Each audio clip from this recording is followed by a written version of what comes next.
The views expressed and the opinions given by the individual host and their guests do not necessarily reflect those of Para-X, its affiliates, or its sponsors. It's coming. All these voices.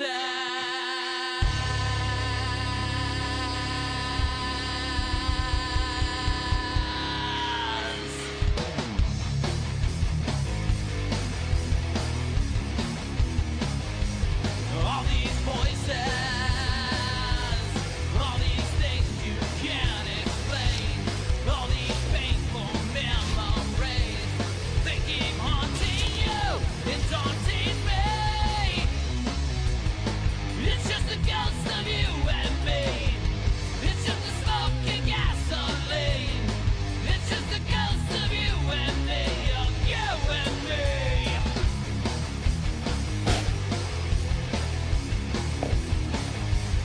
All these whispers. My name is James Hershey. Right back. All these shadows in my mind. From my reflection I can't find. It's just a ghost of you and me. It's just a smoking gasoline. It's just a That ought ghost to do of it. you and me. Of you and me. Don't let 'em take you away. Don't let 'em bring you down inside. It's just the mirrors in your mind. Don't let 'em bring you down.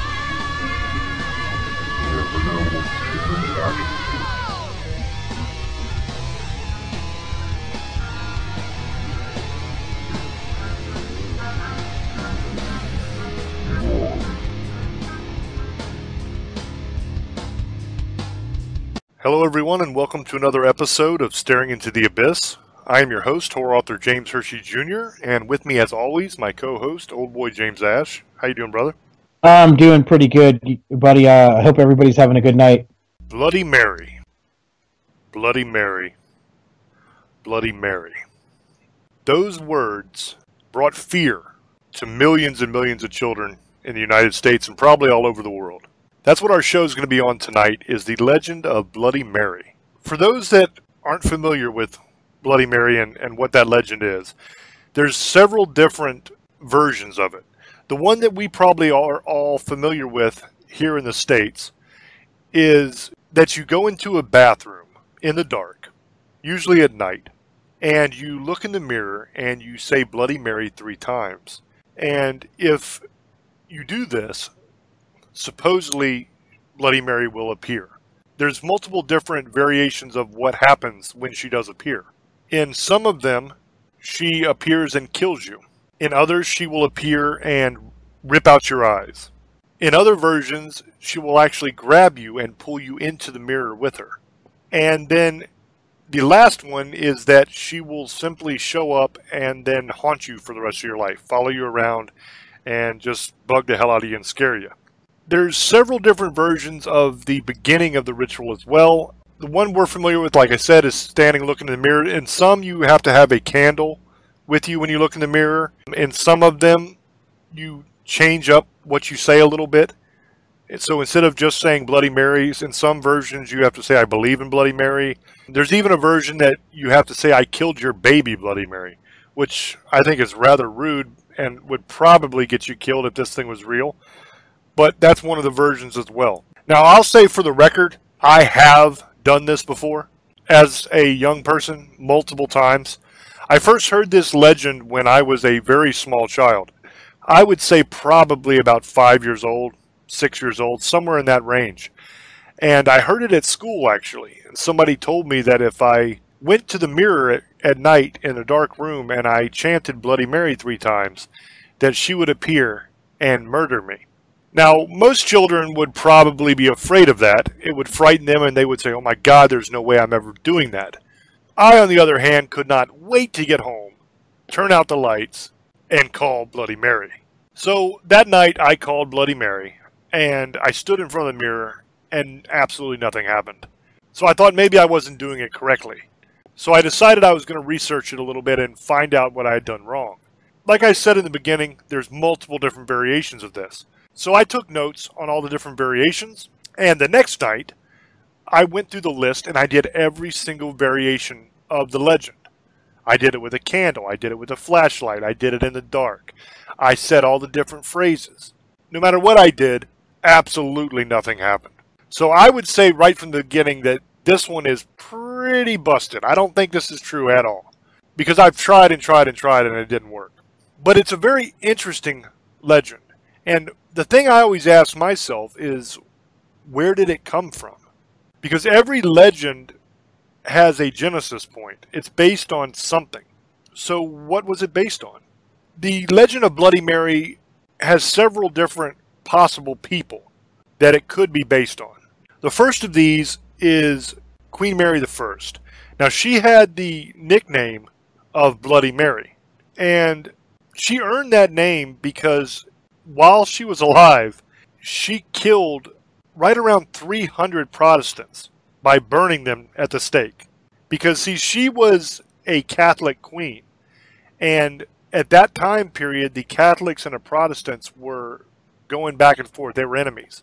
And Mary had a Catholic nation, and inside of England, there was a Protestant faction that was trying to take over. So by killing the Protestants, it really wasn't just a religious war kind of thing.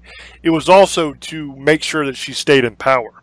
Another thing about Queen Mary was that she never could get pregnant and have a child. She tried multiple times, and it never happened. One time she got to the point where everybody thought she was pregnant because she looked pregnant, but she never did give birth. She would claim that she could feel the fetus moving inside of her, the baby moving and everything. And when she was a few weeks away from when she was supposed to give birth, she ended up bedridden. And the doctors all gathered around and were ready to give birth to the child. But the baby never came out. Nothing ever happened. And in time, her stomach started to shrink back down. It's very strange. It turns out that she was never actually pregnant because there was never a miscarriage. There was never any baby that came out. Her belly just went down. And I to this day, I don't know what caused that. It's very, very strange. In 1558, after that occurrence happened, it was not too long afterwards, she thought she was pregnant again. But this time, she didn't tell anybody because of what happened last time. And it was a false pregnancy that time as well. And the bad thing about that false pregnancy is Mary actually died in the middle of it. Now, the reason why she comes up to possibly be the basis of Bloody Mary is because her nickname was Bloody Mary. That's pretty obvious. But also because the whole thing with not being able to have a kid. You know, the mythology on her is that she ended up miscarrying these children. The one that killed her and the one right before it, that she actually had miscarriages. But the reality of the situation is she was never actually pregnant either time. It was some medical thing that was going on with her that they thought was a pregnancy. There was never any baby. But everybody thinks that she was pregnant and miscarried. And so that's where that whole line of I stole your children comes from. So that's the first option. The second option is Mary, Queen of Scots, who was the Queen of Scotland. She grew up in France. She was married to the Dauphin, and he eventually became the King of France. So she was the Queen of France and the Queen of Scotland. Now, I don't understand exactly why she would be considered possibly to be Bloody Mary, because she really didn't cause that much bloodshed. She was more of a hit with the guys. You know, she was a pretty girl, and all the guys just instantly fell in love with her. She wasn't somebody that had to be too barbaric and kill a whole bunch of people. She was married to her cousin, who was the Earl of Darnley, and that went south because he stabbed a guy 56 times in front of her when she was pregnant. And after he killed that guy, he ended up dying mysteriously. And nobody could ever figure out exactly what happened to him, but everybody thought that Mary did it, but there was never any actual proof. And maybe that's where they get the whole idea that she might be Bloody Mary, but that case, honestly, is rather weak. Now, after this happened, she actually grabbed her kid, her baby son. He actually ended up becoming the King of England later on. And she fled Scotland because she was getting ready to have an uprising where she was going to be murdered. So she bailed and she went over to England to Queen Elizabeth I. Now, Queen Elizabeth was her cousin, but they were also in a rivalry back and forth because there was a lot of people that wanted Mary, Queen of Scots, to challenge Elizabeth for the throne of England because she actually had an heir, where Elizabeth never had an heir. They actually called Elizabeth the Virgin Queen. They were fighting back and forth and always trying to plot against each other and trying to kill each other. But Mary went to her cousin Elizabeth and begged her for protection. Now, Elizabeth was afraid that the people would turn against her because she was already dealing with the Protestant Revolution going on. And she was afraid that there would be an uprising and that they would want Mary, the Queen of Scots, to take over her throne.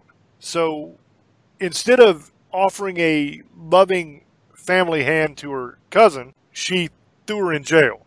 And she kept her imprisoned in jail for 19 years. Now, during this time, there was a lot of people that were whispering in Elizabeth's ear and telling her that there's all kinds of bad stuff going on with Mary, that there were these elaborate escape plans, and that she was planning on escaping and assassinating Elizabeth and taking the throne and all this kind of stuff.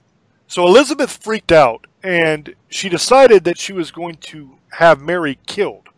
So what she did was she sentenced her to death by beheading. Usually when you would have a beheading, you had a guy with a very, very large axe. You would put your head down on the block, bam, one smack, head falls off, done deal, right? You're dead. Well, unfortunately for Mary, the executioner that they were using that day was not very skilled, and he did not knock her head off in one shot. It actually took multiple attempts with the axe before she finally died, which really had to suck for her. Now, once she was actually successfully beheaded and her head was off, the executioner tried to grab her head and hold it up, and he was going to yell long. But the problem is, when he grabbed her hair, he did not grab all of her hair. He only grabbed the red wig that she was wearing. So when he went to pick it up, her actual hair and the head that it was attached to fell down onto the ground and rolled away. Now, it might be possible that the reason why she is a contestant for Bloody Mary is because of the way she died. Because of the botched execution attempt, her head rolling away and blood everywhere. That might be the reason why they say that she could be Bloody Mary. But I don't think her whole personality and her demeanor in life, I don't think she could be Bloody Mary because she just wasn't that terrible of a person, to be honest with you. The next one on the list of suspects is one that I do not in any way think could possibly be the origin of this story. And that is the Blood Countess, Elizabeth Bathory. Now, we've done a show on Elizabeth Bathory before, and she was absolutely crazy.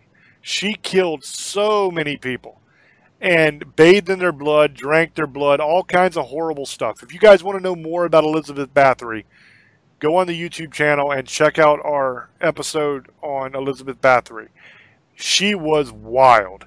But a lot of people think that she might be the basis of this Bloody Mary legend because she drank blood, she bathed in blood, and she was just probably the most vicious serial killer in history, male or female.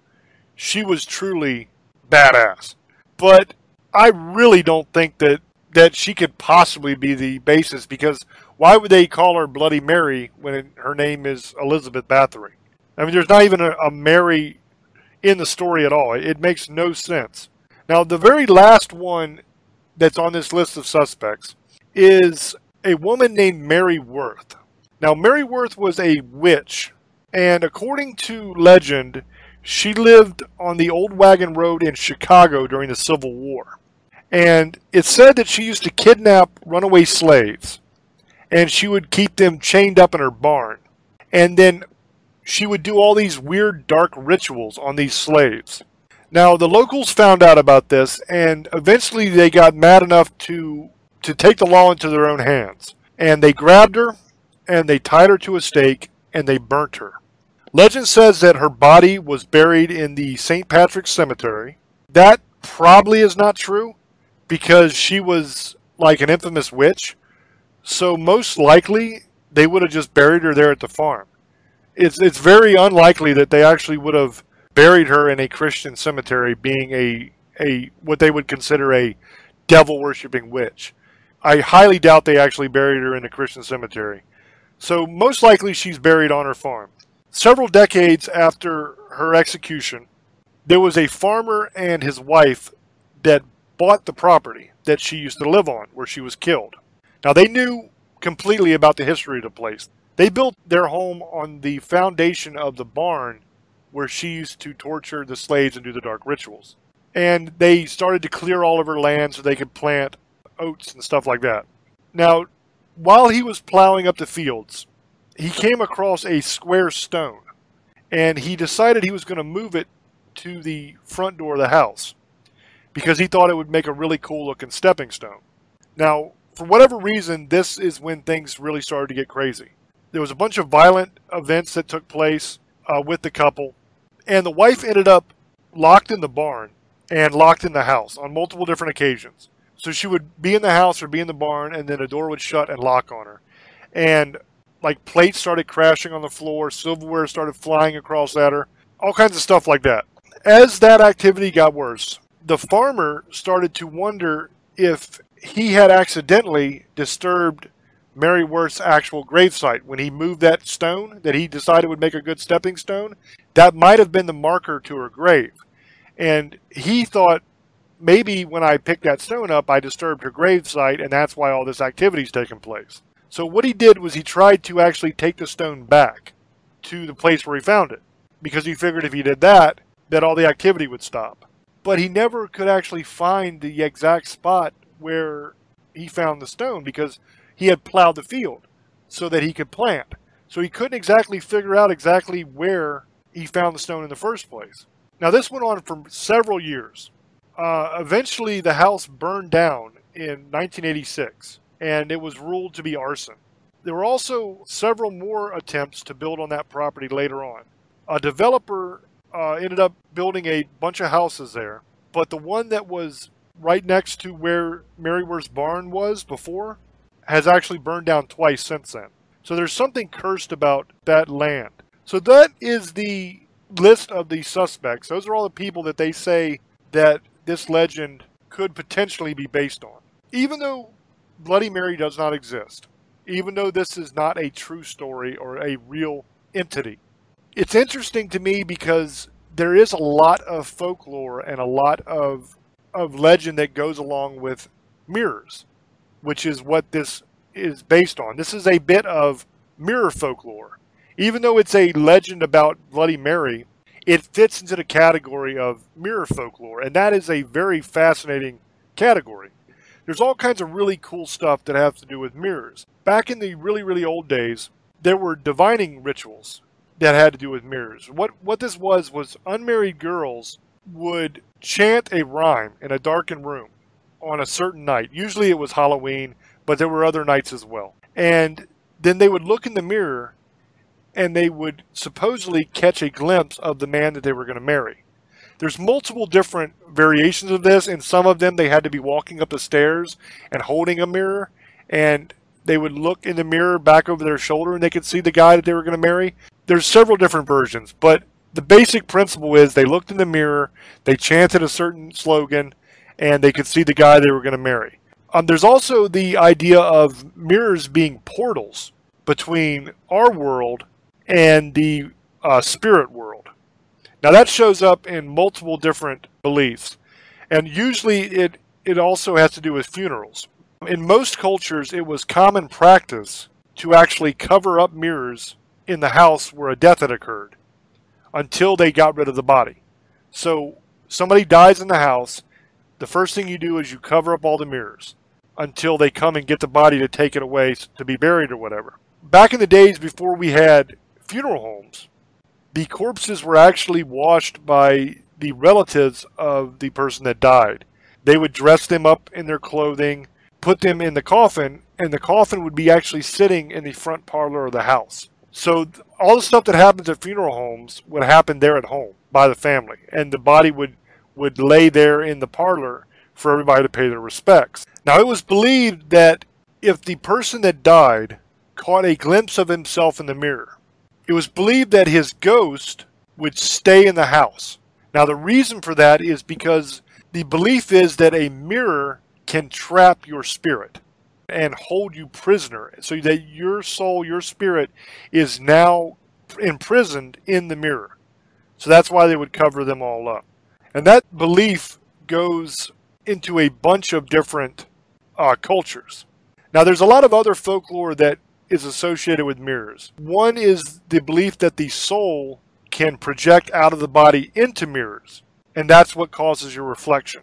So in a lot of cultures, they believed that, according to their folklore, that the reflection that you see in the mirror is because there is a fragment of your soul that is captured by the mirror, and you leave that behind when you go. So there's a little bit of your soul that stays in the mirror every time you look in a mirror. That's why a lot of cultures will not allow you to take their picture, or they will not own mirrors and stuff like that in a lot of these primitive cultures, because they believe that it's capturing a part of your soul.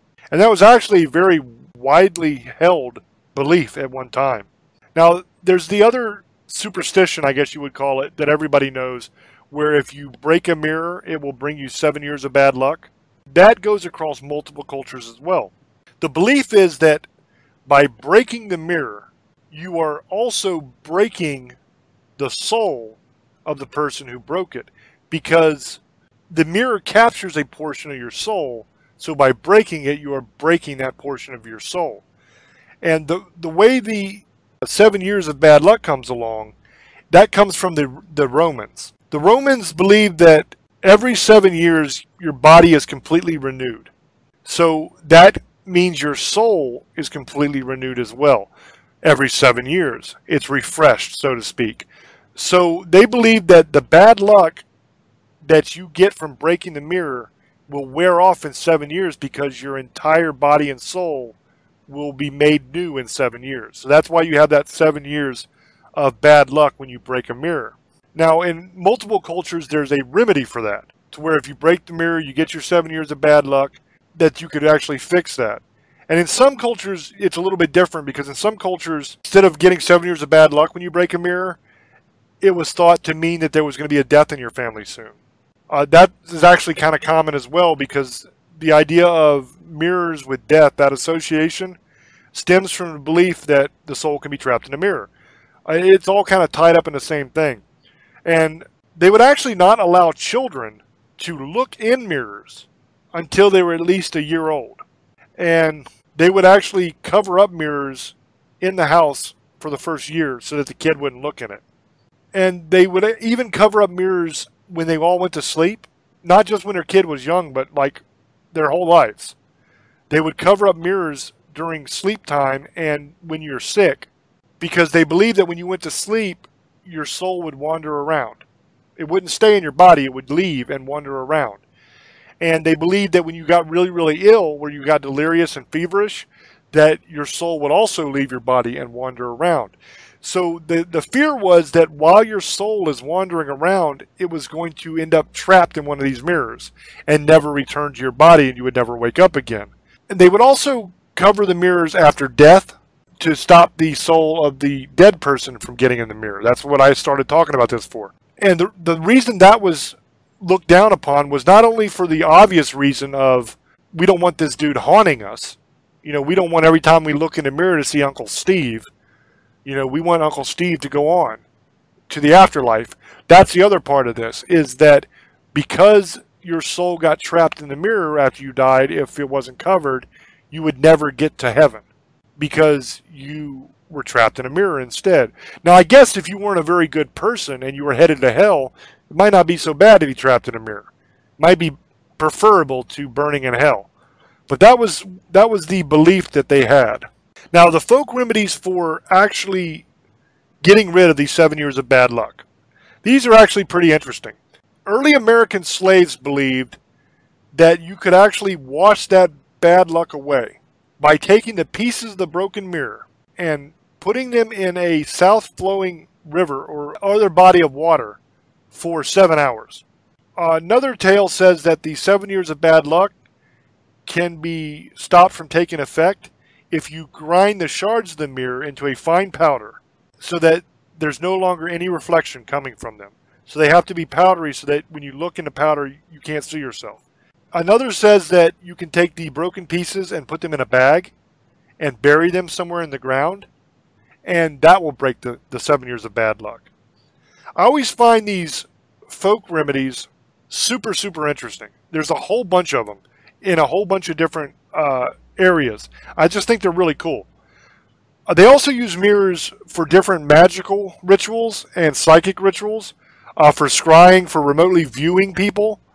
That's the whole thing we saw in the cartoon Snow White, the whole mirror on the wall thing. She would be able to use that mirror for remote viewing and for seeing what other people were up to as well. They would be used for fortune telling, reading the future. There's all kinds of different stuff that they would use them for. The ancient Greeks, they would do this by lowering a mirror on a thread until the lower edge of the mirror touched the surface of a basin of water.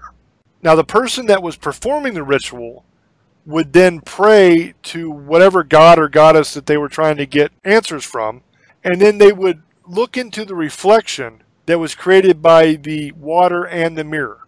And supposedly, they would see whatever answer they were trying to find. Some ancient cultures believed that mirrors reflected the shadow soul and would actually show the true nature of a person in the reflection. This is where the whole idea of vampires not showing up in a mirror and things like wraiths actually showing up in a mirror. The reason a vampire wouldn't show up in a mirror was because supposedly they were undead and had no soul. Therefore, they would not show up because the mirror captures part of your soul for the reflection. Wraiths would show up in a mirror because a wraith appears to be a normal human being, but it's actually a hideous monster. But when you look at the reflection, you see the true nature of what it is. So you see the monster instead of the person that you see when you don't look at the reflection. That's where that whole mythology and that whole folklore comes from, is that idea that the mirror will reflect the true nature of the person. Now, in the Jewish religion, it is very, very important to cover all the mirrors in the house after somebody has died. Now, this happens while the family is sitting Shiva, which is a 7-day mourning period. Now, they say that if the mirrors are not covered, then the spirit of the dead person will become trapped in one of the mirrors and not be able to go on to the afterlife. Now, this is almost identical to a lot of the culture's beliefs that I talked about earlier. It's the exact same thing of when the person used to die and they would put them in the parlor. They would cover the mirrors. The Jewish people do the exact same thing when they're sitting Shiva for the exact same reasons. Now, some cultures actually took this to the extreme. In the Serbian and the Croatian culture, sometimes they would actually bury a mirror with the dead person. Now, what this was supposed to do was to prevent the spirit from wandering out of the grave and rising up and coming back to find everybody that it knew in life. It was thought that if you put a mirror in the coffin with them, then when their spirit started to rise and wander, it would become trapped in the mirror, and you would never have to worry about them coming back. Now, mirrors are considered to be portals. And the thing about portals is things can come through both ways. So they don't only have to worry about your soul getting trapped in the mirror. You also have to worry about what's coming through the mirror after you, depending on the time, the different conditions. So the idea of being in like a pitch black room and something coming out of that mirror behind you and sneaking up on you, that's probably one of the scariest ideas ever. To think that every reflective surface has the potential to be a portal where something evil can come through and get you. I think that is probably what makes that whole Bloody Mary legend so frightening, and what makes it something that we were all fascinated with as children. I know I was fascinated with it, but like I said, it never worked. Now I'm going to throw over to Old Boy now and get his opinion on the Bloody Mary legend. Well, thank you, brother, and I enjoyed what you were saying. It's always been a pretty interesting legend because since I was a kid, I've heard about Bloody Mary. And the legend was what I heard when I grew up, and this is when I was in elementary, you know how kids are. You shut the lights off, and you said Bloody Mary 3 times. Some people said 5, she would come. And some people said that she would kill you if you said it 5 times, or 3 times she would just come and warn you. And that's the legend I got told. And like I said, this was a bunch of kids, so remember that. So you know how that can go. But that's when I first heard about it. And I actually going to get into this. I tried it. And like I said, like James, nothing happened. So I don't believe this story at all. I believe, like I said, it came from a legend from Henry VIII, daughter. It could have came there, or the other legends James was talking about, and I think it got exaggerated over time. Because, like they said, every story has some kind of, truth to it. So I think that's where they got it to scare people. Like all folklore legends, they tell people so they over a campfire or something, like back then, because they had nothing else to do. They didn't have TVs then. So, and it got passed over time and it became an urban legend. And that's what we have now at Bloody Mary. The thing about this is very interesting is there's a lot of movies. Like they made Bloody Mary the movie, Bloody Mary Urban Legends. There's Candyman. It's pretty similar. It's a little bit different story because it's a man who was a slave that fell in love with I think it was a white woman, and they killed him. And they cut him up. They cut his hand off and put a hook on it, and they put his body with honey or bees or something, and he got stung to death. And they tortured him and did all kinds of things. And he came back for revenge. When you said Candyman, he'd come kill you with a hook. And he I guess his love that he was in love with got reincarnated or something and came back. And you all know the story. If you're big horror fans like me, you know who Candyman is. And it's pretty similar to that story. And I've always loved that movie. Great actor anyway, Tony Todd. But when I was a kid, I always heard about Bloody Mary. And I've read a little bit. James pretty much did the basis on that. It's sometimes you guys got to understand, James will get all the information and there's really nothing really much to say. But he didn't bring up about Hollywood. See, Hollywood took this story and they made a bunch of like B movies. You guys probably seen it. But what we want to get into the whole mirror thing. Let's remember the Westchester House in California up north is a bunch of rooms, doors, and mirrors. And it just never got finished because, they kept building and building because they believed that the mirror, you can lose your soul in the mirror.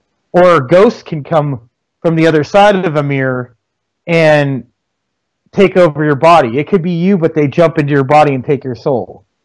That's another thing that it can happen, that what people believe. And that's why they made the Winchester House, because they think it's a mirrors for spirits to come through. So that's what a lot of religions believe, Jewish, all of them believe that something can come bad through the mirrors. And then if you break a mirror, you get 7 years karma, or you have to do some kind of ritual. There's a couple things you can do, but I'm not going to get into that. So you have these old folklores and superstitions that get passed over through time, and that's what I think this whole Bloody Mary thing is. It's a superstition, that people believed and just made a story out of it. Now, the ghosts that come out of the mirrors and spirits, evil things, I kind of think there's a truth to that. That's different. I don't believe there's a being that got cursed to the mirror, and now when you call her name, bad things happen. I mean, I've seen, they've made YouTube things. I mean, it's a popular story because people like the story. Some crazy-looking woman comes out and stabs you and catches you and kills you or whatever that does. It comes, follows you, and curses you. It's a great story, but like I said, that's what I think. It's a story. But I think there's some truth to it, too. I mean, it's probably been twisted and exaggerated so long. So I think it came maybe from England, maybe they got it from Spain, from one of those two Bloody Mary stories they got it from. So that's where we got the story now, and it got exaggerated. She comes and kills you, and you got to light a candle or something. I did this stuff when I was a kid. It was really stupid. You know, my parents were gone, and I shut the lights off, and I did the saying. And you know, when you're a kid, you get freaked out. Me and my friend was with me, so he did it too, and he got all freaked out. And I had another friend that said it actually. She saw Bloody Mary. She swears up and down that she did it at camp. But you know how people's stories are. They're just, you know, whatever. But she still said it to this day when she was an adult. And I remember having a conversation with her, and she really swears to God she saw Bloody Mary. So there's some people who, I don't know, they have nothing better to do, or they just believe this stuff. I'm not an expert. I just talk about legends and see if they're true and try to give evidence if they're not. And that's all I'm saying on this particular story. This, I don't believe it. I believe that it's been an exaggerated folklore. I believe that now the mirror parts, like James was talking about, I do believe some of that. I believe spirits can come in many different ways, and it doesn't mean just mirrors. They can come into your body while you sleep. You know, they say when you dream, you know, they could take over your spirit wanders, and I think that's true with some people. You know, I used to be, and people are going to think I'm crazy, I used to be able to see my body when I was asleep. Like you guys saw Insidious. I mean, I didn't have something coming after me, but I felt something watching me all the time. It was really weird. I could see my body sleep, and I could wake back up. And I felt something was always there watching me. It was a real eerie feeling. But with the whole mirror, I don't think there's no Bloody Mary. I believe that there may be a chance that something could get into a mirror.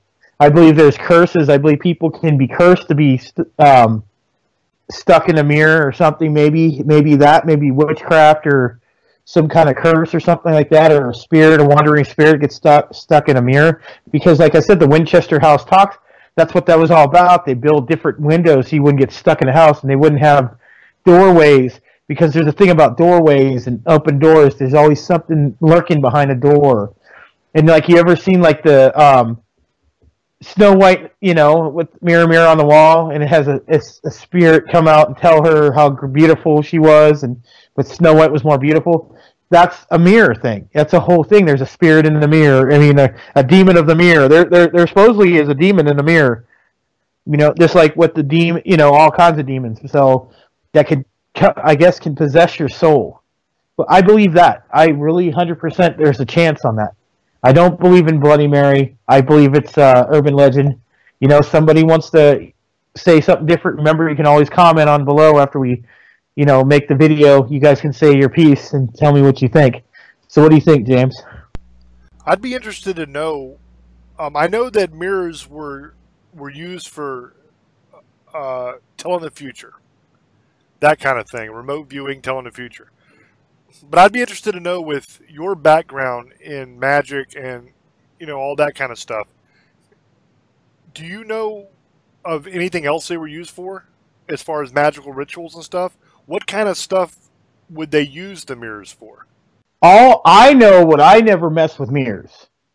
I've never had to. I mean, I did spells through the cauldrons and like these little dishes. You would put something and say that you want to do a spell. You would write something down, and then you would throw it in flames, and it would supposedly go to that god that you prayed to. Or like sometimes you want the wish and you throw it in there, and flames would, like mine, it blew up farther. I've never really heard anybody doing mirror. That's more of a thing that a lot of I know that there is people who do that, but I think it's more of a superstition. I don't know exactly everything about that. I know people try to. There's been rumors of people who can do stuff with mirrors, like conjuring spirits. That's all I've ever heard of. I've never personally seen it. I've never heard of it. I've heard of other rituals bringing spirits, like the Ouija board, and summoning them with candles and gold and with symbols and stuff like that. I've done that. But never with a mirror. I've heard stories though that there's stories that they could come talk to you. you know, like Mirror, Mirror on the Wall, there's supposedly a story about that this lady saw a demon that could talk to her and tell her the future. That's all I've ever heard. It could tell the future and maybe a curse or something, but I've never seen it done in my ever. I never seen it myself. I've never done it. I've never seen anybody do it. I've seen rituals in front of me. I've seen people drink blood from cauldrons, and trust me, guys, I don't do this no more. But I've seen people praying to a book and doing that. What I was telling you guys with you write on a piece of paper and you throw it and fire shoots up. But I've never seen anybody, and I've never heard of it. I've only heard legends, but I've never seen anybody do it. So basically, the mirror is used as a medium of sorts. So if you want to conjure a demon or conjure some sort of spirit to communicate with it, the mirror just kind of houses the entity that you're trying to communicate with and allows you to speak with it. So it's like a much better souped up version of a Ouija board then, right? Is that the basic idea? I apparently it probably would, because I could see that happening. I could see it could be in a housing, like you were saying, like a medium. I maybe they could see something on the other side, or you could see your dark side. Some people believe that. I have heard that you could that you could see your other side of you. And like, if you ever seen like people who they have pictures of like ghosts, they could see a ghost in the mirror and stuff like that. So that would make sense. I gotta agree with you on that. I haven't thought about it that way, but you're probably right. You probably could be a medium. What I also wonder is, mirrors are used as portals for entities to travel here from the spirit realm. So what I wonder is, could that be used to move to different locations? So in other words, if you were there in California, if you had the ability like a spirit or an entity does to use this mirror as a portal, could you go into the mirror in California and come back out of the mirror in Illinois or wherever else you wanted to go? Could you use them like exits on an interstate? You see what I'm saying? To travel along the path in the spirit realm and pick which exit you wanted to take and pop into that person's house. I just wonder how it works. To me, that makes sense. You know, I have absolutely no evidence to back that up. No research whatsoever to back that up, that idea. But to me, that just feels right. Like there would be a way to travel to the destination you want depending on where the mirror is. Almost like an interstate with exits. What do you think? Is that just crazy talk, or do you think that might be possible, old boy? I wouldn't doubt that, that could happen. It also could be for spirits. That's how spirits come. Did you ever think about that? Like, people always want to know where ghosts come from or how they get to one place to another. Well, maybe that spirit there's some spirits that could travel to mirror the mirror. Did you ever think about that? No one's probably ever thought about that. That's the way they travel. They come through a mirror. That was another one I was thinking about right now. Like, maybe a spirit can go to one mirror and go to another mirror in another country or another state, because it just has the power of that. It's just different powers of different spirits. It's just a different kind of spirit. And maybe you're right. There's some people who could probably do that. Or if you're talking to the right demon or ghost or something, you could probably do that. But I was always thinking maybe that's true. Maybe they come from the mirrors, because mirrors have always been an eerie thing for everyone, even me. I don't like mirrors too much. See, I think it probably not spirits, because most ghosts are at a location that they haunt. You do have exceptions, but the majority of ghosts are tied to a location. So whether they're replay ghosts or whether they're intelligent ghosts that can interact, most of them are tied to a location. But maybe that's where they are, is in the mirrors. And they come out of the mirror to do their haunting thing and when they disappear, they go back in the mirror. Maybe that's where they hang out and live, is in the mirror.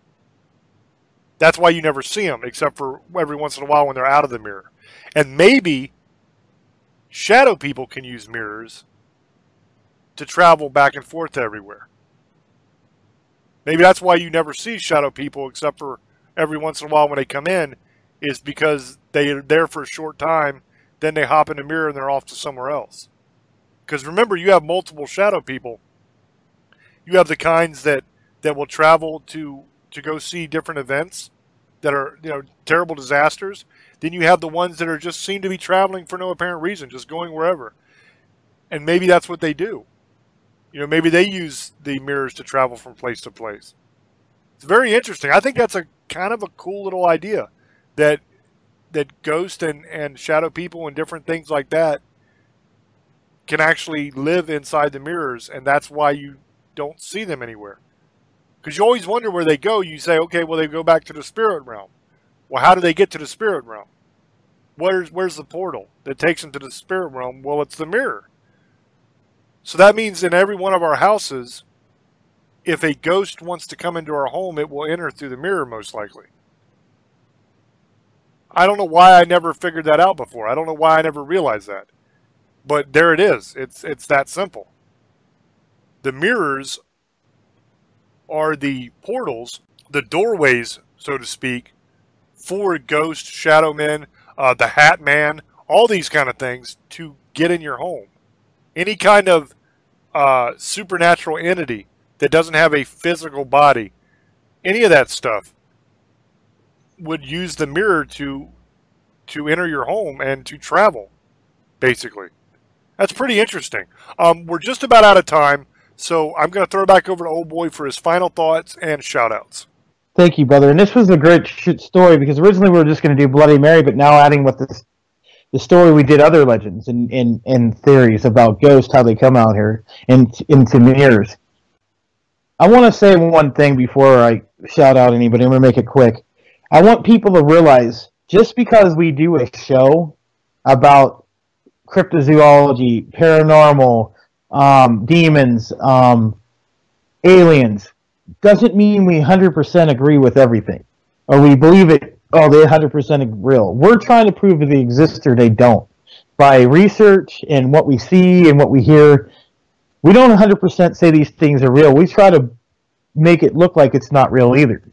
So I want people to realize this, because somebody said something to me, and I wanted to bring this to a fact. Not everything we say we believe is real.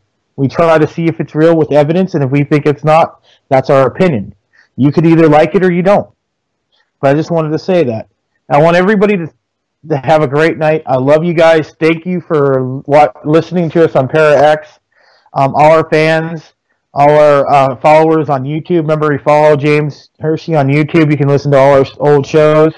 We have a Patreon page. Check that out. If you guys want to sponsor us or promote us once in a while, or I do advertising, you can do it on that page. Remember, I love you guys. To everybody that I love, family, friends, girlfriend, my daughter, I love you all. I hope you have a great night. And remember, you only live once, so live it as much as you can. Demon Hunters, Sugar Ladies, and Misfits. Love you. Yeah, thank you guys for all the support. Thank you guys for listening to the show. Let me get all the links out of the way real quick. The YouTube channel is youtube.com/James Hershey Jr. The Patreon page is patreon.com/James Hershey Jr. We have a Staring Into the Abyss page on Facebook. And we just started a brand new group on Facebook for evidence. I think it's going to be a really cool thing. It's facebook.com/groups/Staring Into the Abyss Evidence. That group, the purpose of it, is going to be for anyone in the paranormal field. So any of you guys listening, whether you are ghost hunters or you're looking for Bigfoot or demon hunters or whatever you are, or if you just enjoy listening to this kind of stuff, you're just interested in it, you can go to that group on Facebook and request to join, become a member of the group, and you'll be able to share evidence that you have gotten, or evidence that you come across, or just see evidence from other people that are in the paranormal field.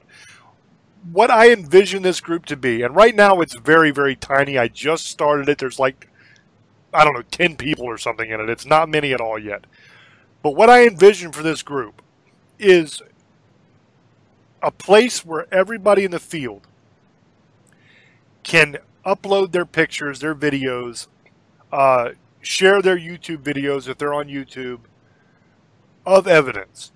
Now, I don't intend this to be a place where everybody can just, promote their books and their videos and all that crap. What I want this group to be, and what I hope it will eventually be, is a place where we can all show our evidence. And then you can have other people that are in the field that have a lot of experience and knowledge that can look at that evidence, and together, hopefully we can begin to unravel the mysteries and answer some of these questions in the paranormal field. Because one of the things I love the most about the paranormal field is there's so much that is not known. There's so many different creatures that we can't prove 100% that they exist or don't. There's so many questions that need to be answered. There's so much we don't know. And there's a lot of actual evidence out there. There's a lot of fake evidence too, but there is a lot of good evidence as well. But the problem is everybody's holding on to it because everybody's trying to get rich off of it for some reason. What I envision this to be is a place where you can just come and you can post your evidence, and you can have a bunch of people that are in the field that know what they're talking about, that have experience, that can look at this evidence, and we can all try to figure out what we're looking at.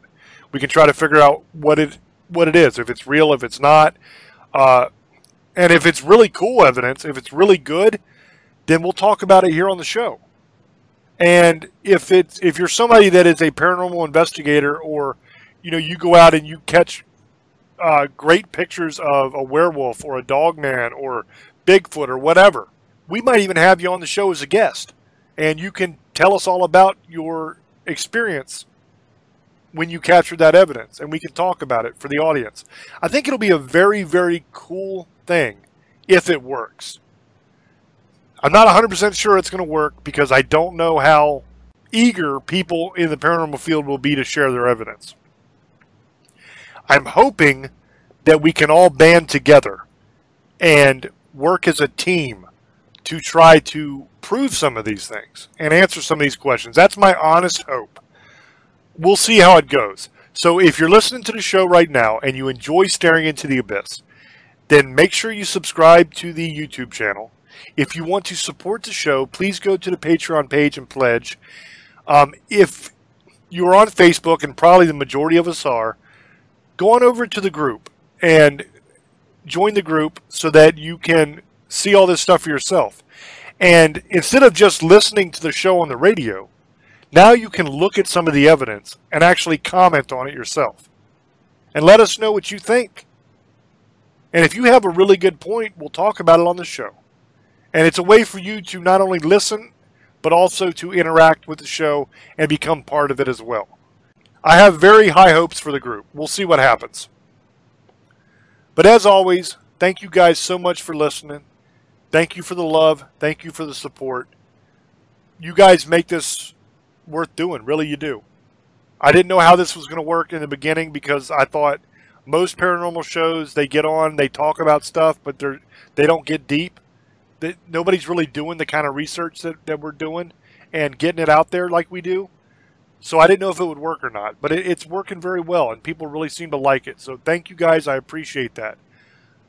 We're pretty much out of time. So until we speak again, love many, trust few, and do harm to none. We love you. Bye-bye.